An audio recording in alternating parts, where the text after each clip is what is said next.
Olá pessoal, tudo bem com vocês? Espero que sim.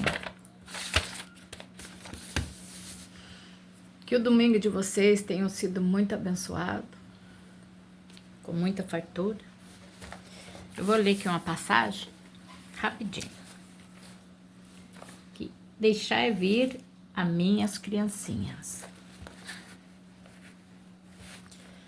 Bem-aventurado aqueles que têm puro o coração, porque verão a Deus. São Mateus capítulo 5, versículo 8.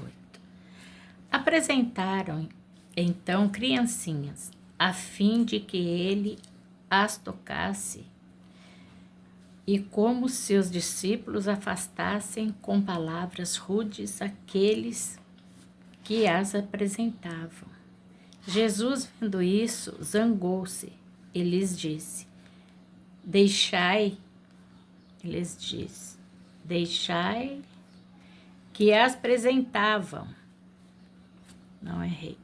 Deixai vir a mim as criancinhas, e não as impeçais, porque o reino dos céus é para aqueles que se lhes assemelham. Eu vos digo em verdade, todo aquele que não receber o reino de Deus como uma criança, nele não estará, nele não entrará. E as tendo abraçado, as abençoou, impondo-lhes as mãos.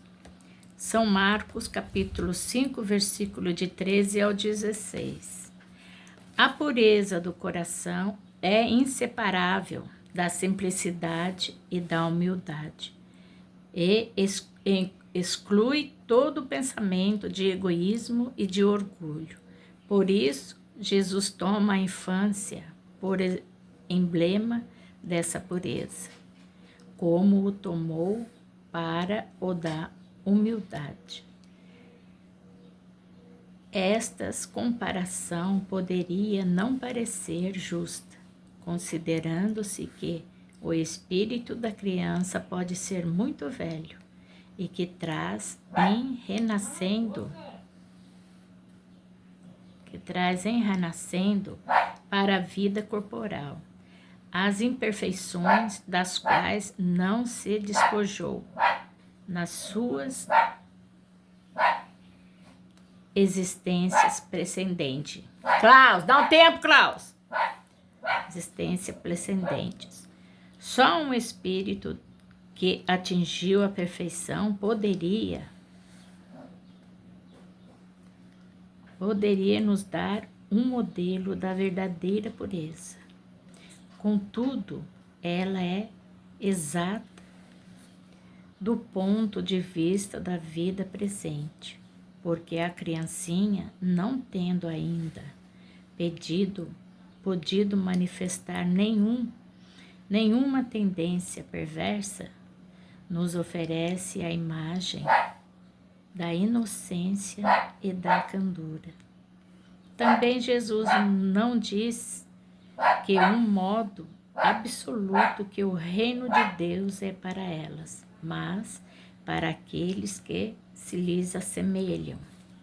Uma vez que o espírito da criança já viveu, por que não se mostra a ele, desde o nascimento, tal qual é?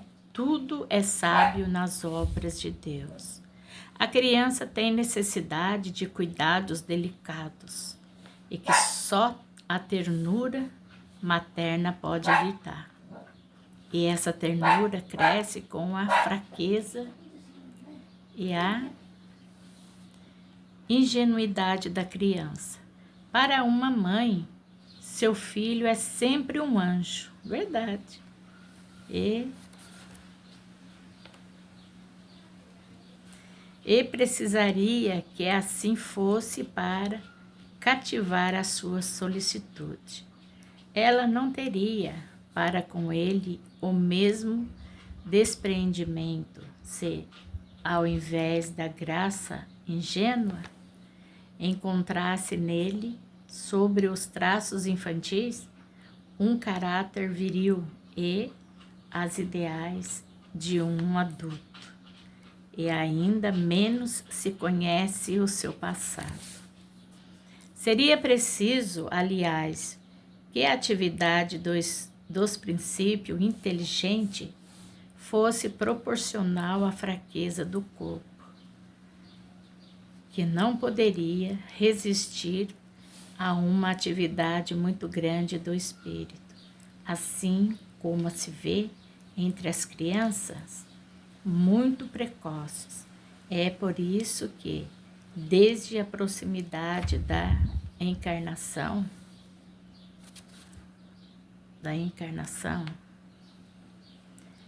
entrando o espírito em perturbação, perde pouco a pouco a consciência de si mesmo. Ele, durante um certo período, permanece numa espécie de sono durante o qual todas as suas faculdades se conservam em estado latente. Esse estado transitório é necessário para dar ao espírito um novo ponto de partida e fazê-lo esquecer em sua nova existência terrestre. Ponto de partida, já li isso aqui, em sua vida terrestre. As coisas que poderiam atravá-lo, seu passado, entretanto, reage sobre ele, que renasce para a vida maior, mais forte, moral, intelectualmente, sustentado e secundado pela intuição que conserva da experiência adquirida. A partir do nascimento, suas ideias retomam gradualmente impulso à medida que se desenvolvem os órgãos, de onde se pode dizer que, durante os primeiros anos, o espírito é verdadeiramente criança, porque as ideias que formam o fundo do seu caráter estão ainda adormecidos. Durante o tempo em que seus instintos dormitam, ele é mais flexível e, por isso mesmo, mais acessível às impressões que podem modificar sua natureza e fazê-lo progredir, o qual torna mais fácil a tarefa imposta aos pais. O espírito reveste, pois, por um tempo, a túnica da inocência, e Jesus está com a verdade quando, malgrado a anterioridade da alma, toma a criança, por exemplo, da natureza e da simplicidade. É verdade isso, viu? Quando a criança nasce, ela pede para retornar, muitas vezes quando não conseguiu terminar o tempo aqui na Terra de resgatar as coisas que ela fez em outra vida, as coisas ruins, ela acaba pedindo para vir na mesma família para poder tentar resgatar o que não conseguiu. Então, quando ela vem, ela não pode lembrar da vida passada. Muitas vezes são isso que a gente sonha. E a gente vê o sonho, muitas vezes a gente pensa assim, nossa, parece que eu já estive nesse lugar. Mas parece que isso já aconteceu comigo. São coisas da vida passada que a gente vai recordando só no sonho. Porque quando a gente nasce, a gente não pode recordar da vida passada.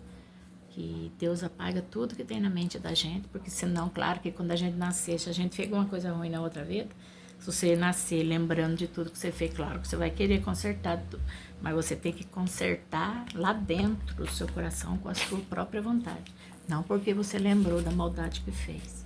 Mas é assim, quando você tem uma pessoa, um inimigo, a pessoa pode falecer, do outro lado ela ainda continua querendo se vingar de você. O mundo espiritual é uma coisa, tem tanta coisa ainda pra gente poder entender muita coisa mesmo. Eu ainda sou meio burrinha nessas coisas, mas eu procuro entender mais ou menos para poder passar aqui para vocês. Então é isso, pessoal. Que o domingo de vocês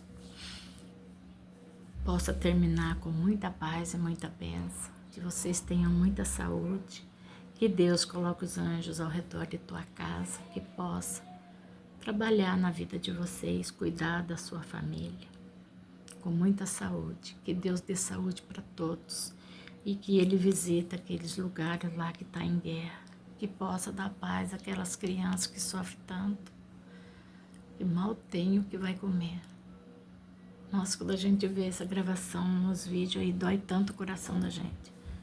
Mas infelizmente a gente aqui não tem o que fazer. Que Deus abençoe vocês com muita saúde. Fiquem com Deus, que Deus acompanhe. Que a segunda-feira de vocês seja de muita paz e que o serviço de vocês seja muito agradável. Fiquem com Deus.